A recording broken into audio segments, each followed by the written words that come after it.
Hi guys, suppose you have this website and you want to remove it or reset it for some reason.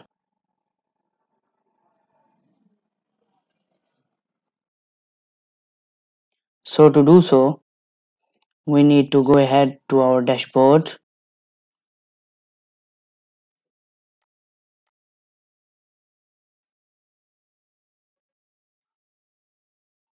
and then go to the plugins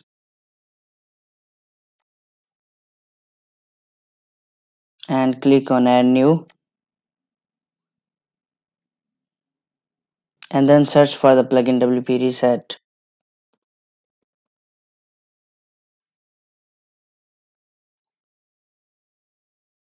Install this first plugin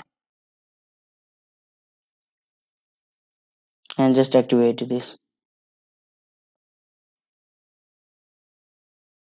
After that, go to the tools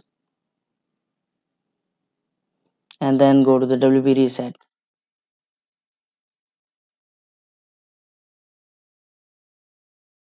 Now just scroll down and just type reset. You can also read out these and check these boxes if you need and click on the reset site.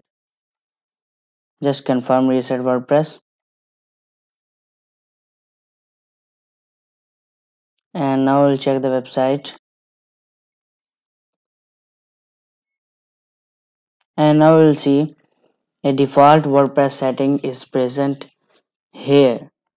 So these are the default WordPress settings and we have successfully removed our website by using the WP reset plugin. So hopefully you have got this, and if you have any questions you can leave a comment to me. Thank you so much for watching my video. Please make sure to subscribe this channel. Thanks.